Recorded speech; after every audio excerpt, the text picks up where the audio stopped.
biglang bumuhos na naman yung ulan eh, no? So makulimlim pa rin, so wala ka na maabutan. Ulan po dito ngayon mga kagwang, ano. Yan, mahina lang pero ito na kami sa bahay. Yan.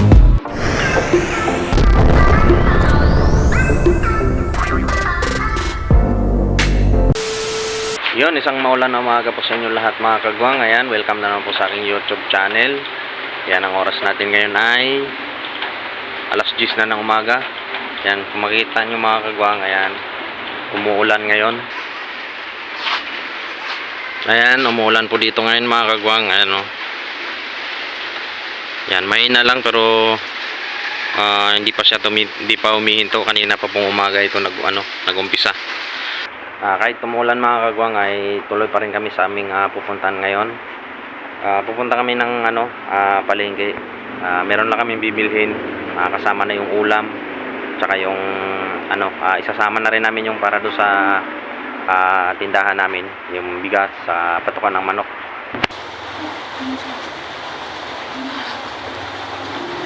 Susuot muna tayo ng ating mahiwagang jacket.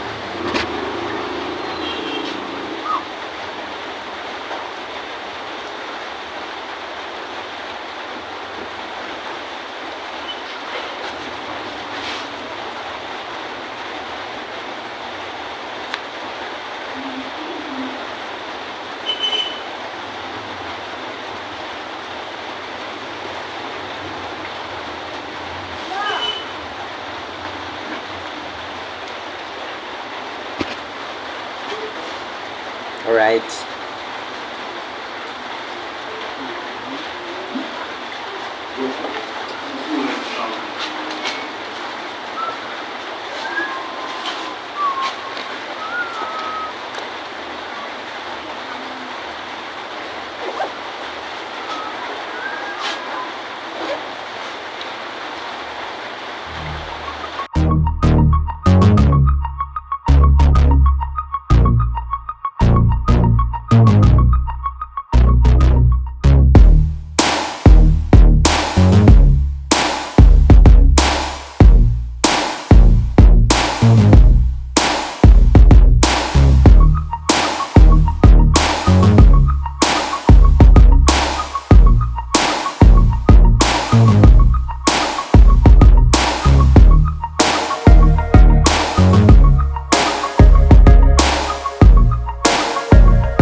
Yung mga kagwangan, dito na kami sa papalengke.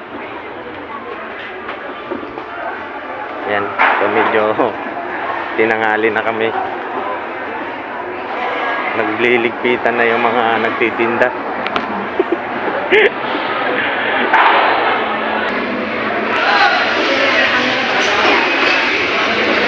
So wala ka na maabutan.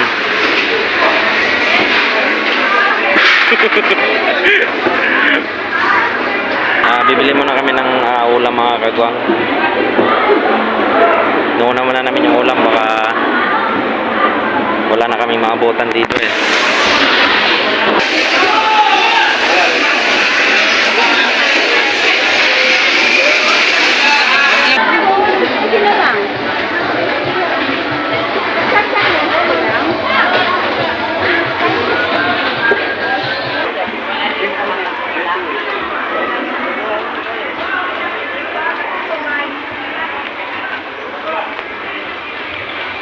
A few moments later.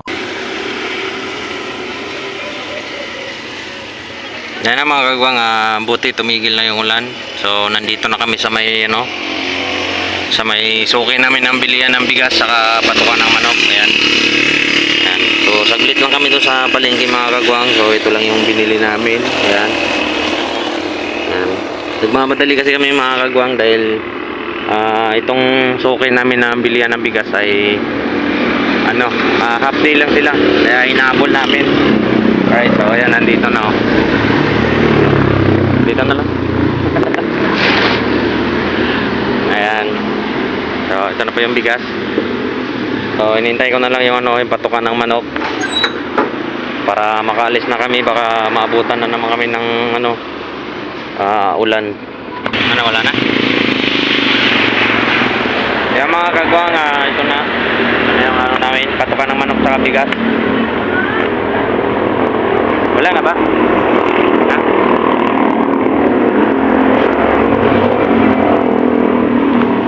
Ayan, yun lang muna mga kagwang. Kailangan namin kailangan namin na magmamadali mga kagwang, baka kasi biglang bumuhos na naman yung ulan, ayan no. So makulimlim pa rin. Ayan. Wala na?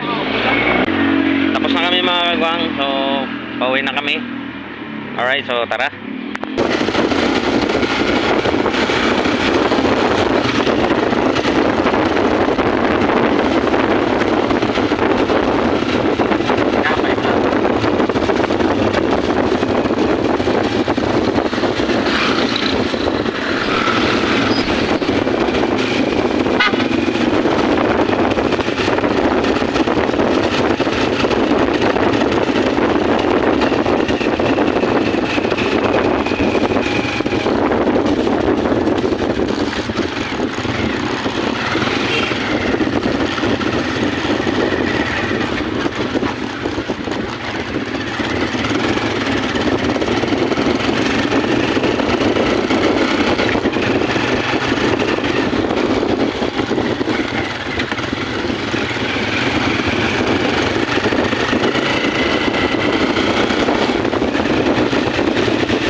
Ito na kami mga kagwang.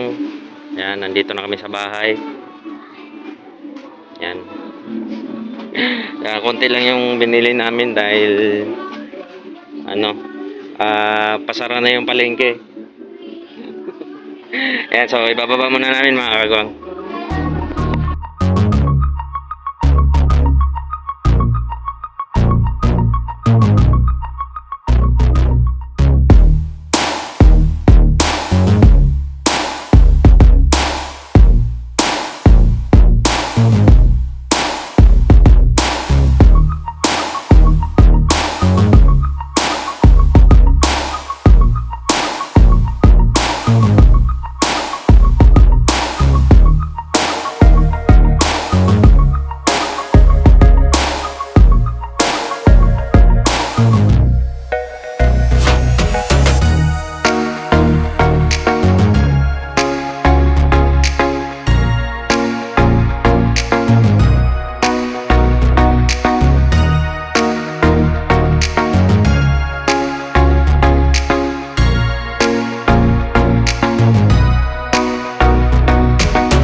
Buti na lang huminto yung ulan mga kagwang, kasi kung hindi panigurado mapapasa yung karga namin na bigas. Yan, dapat kanina ay isasama namin yung anak ko para mabilan sana siya ng ibang gamit para sa pasukan sa susunod, at saka para na rin sa isusuot niya doon sa sa recognition niya sa susunod na araw. Kaya lang yun nga, umulan kasi kanina, kaya iniwan na lang namin yung anak ko. Siguro baka bukas na lang namin siya dadalhin doon sa bayan. Alright, so hanggang dito na lang ang video natin ngayon mga kagwang. Sana nagustuhan nyo. Maraming salamat sa inyong walang sawang suporta at panonood ng aking mga vlogs. Mag-ingat po kayong lahat dyan. God bless po.